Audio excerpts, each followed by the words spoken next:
नमस्कार दर्शकों, आज हम बात करते हैं स्वतंत्रता दिवस की, जो हर साल 15 अगस्त के दिन मनाया जाता है।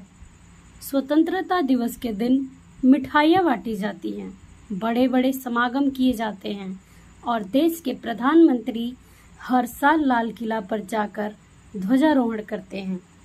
अब बात आती है कि स्वतंत्रता दिवस क्या है और यह हर साल क्यों मनाया जाता है।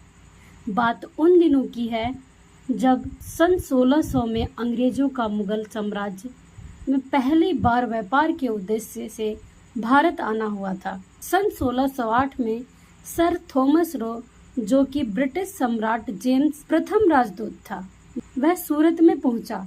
1612 में सूरत में पहला ब्रिटिश कारखाना स्थापित किया। अंग्रेजों की प्रतिष्ठा मुगल साम्राज्य से मिली, जिसने पूरे भारत में व्यापार करने की स्वतंत्रता प्रदान की और यहीं से शुरू हुए थे भारतवासियों के बुरे दिन। फिर अंग्रेजों ने भारत देश पर लगभग 2 वर्ष तक क्रूरता का शासन किया, 1600 से लेकर 1947 तक। दोस्तों, 1947 से पहले अंग्रेजों के साथ कई क्रांतिकारियां हुई। देश के कई युवा क्रांतिकारी शहीद हो गए, देश के लिए कुर्बान हो गए। जब हर तरफ अंग्रेजों का विरोध होने लगा और काफ़ी संघर्ष के बाद आखिरकार अंग्रेजों ने भारत देश को अपने शासन से मुक्त कर दिया। वह दिन था 15 अगस्त 1947 और तब से लेकर आज तक हर साल 15 अगस्त को आज़ादी का महोत्सव मनाते हैं। अब बात आती है कि क्या हम सच में आज़ाद हो चुके हैं? क्या यह वास्तविक आज़ादी है? नहीं, यह वास्तविक आज़ादी नहीं है। अंग्रेजों के चुंगल से मुक्त होने को हम आज़ादी मानते हैं, यह वास्तविक आज़ादी नहीं है। भारत देश आज़ाद हो चुका है, लेकिन देश का हर व्यक्ति अभी भी गुलाम है। आइए जानते हैं आखिर कैसे।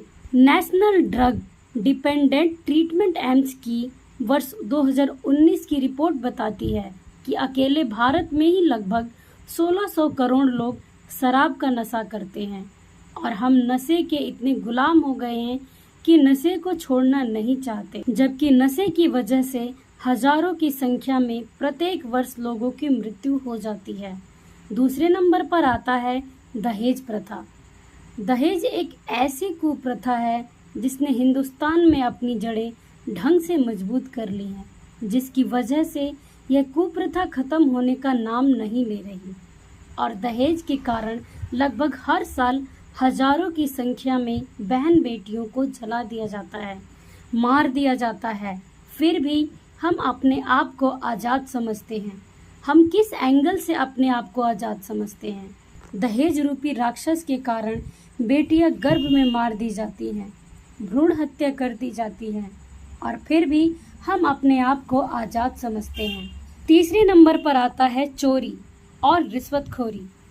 देश में चोरी और रिश्वतखोरी इतना बढ़ चुका है जिसके कारण गरीब गरीब रह जाता है और अमीर अमीर होता चला जाता है। अभी भी अमीर और गरीब की खाई मिटी नहीं है। तो हम किस एंगल से अपने आप को आज़ाद समझते हैं? अब बात करते हैं अंधविश्वास की, जो सबसे खतरनाक है और हर व्यक्ति को इतनी मजबूती से जकड़ रखा है कि निकलना बहुत ही मुश्किल हो गया है। पाखंडवाद अपनी चरम सीमा पर है, जिसके कारण समाज का हर व्यक्ति भक्ति करते हुए भी दुखी है। जब व्यक्ति अपनी समस्याओं से दुखी है तो दुखी व्यक्ति आज़ाद कैसे हो सकता है, सुखी कैसे हो सकता है? यहाँ पर हम आपको बता दें कि अगर हमें पूर्ण आज़ादी चाहिए या नशा, दहेज, चोरी और अंधविश्वास से अगर हम पूर्ण रूप से आज़ाद होना चाहते हैं तो हमें पूर्ण संत की तलाश करनी चाहिए। पूर्ण संत शास्त्रों के अनुकूल आध्यात्मिक ज्ञान देगा, आध्यात्मिक भक्ति विधि बताए, जिससे हम इन सभी चीज़ों से हमेशा के लिए मुक्त हो सकते हैं, हमेशा हमेशा के लिए आज़ाद हो सकते हैं। और वैसे भी हम इस काल लोक में रह रहे हैं, तो हमारा मेन मकसद इस काल लोक से आज़ादी पाना। इसके लिए आपको संत रामपाल जी के प्रतिदिन सत्संग सुनने होंगे। जिससे आपको पता चलेगा कि शास्त्रों के अनुकूल भक्ति क्या है, भगवान कौन है और जो हम भक्ति करेंगे उससे हमें क्या लाभ मिलेगा। इन सभी प्रश्नों का उत्तर जानने के लिए रोजाना संत रामपाल जी महाराज के सत्संग सुने। इसके लिए आपको संत रामपाल जी महाराज ऐप डाउनलोड करना होगा या फिर YouTube पर संत रामपाल जी महाराज YouTube चैनल पर जाकर विजिट करना होगा। आध्यात्मिक ज्ञान को समझने के लिए आप संत रामपाल जी महाराज द्वारा लिखित पुस्तक ज्ञान गंगा निःशुल्क अपने घर मंगवाकर पढ़ सकते हैं। आध्यात्मिक ज्ञान को समझकर उनसे नाम दीक्षा लेकर अपना सुखमय जीवन व्यतीत कर सकते हैं और अपने निज घर सतलोक जा सकते हैं। संत रामपाल जी महाराज द्वारा लिखित पुस्तक ज्ञान गंगा अपने घर निःशुल्क मंगवाने के लिए आप हमें अपना पूरा पता कमेंट बॉक्स में लिख सकते हैं। डिस्क्रिप्शन में ज्ञान गंगा पुस्तक का लिंक भी दिया हुआ है, जिस पर जाकर आप डाउनलोड कर सकते हैं और पढ़ सकते हैं। आध्यात्मिक ज्ञान से जुड़े हुए किसी भी प्रश्न का उत्तर जानने के लिए आप हमें हमारे कमेंट बॉक्स में कमेंट करके पूछ सकते हैं।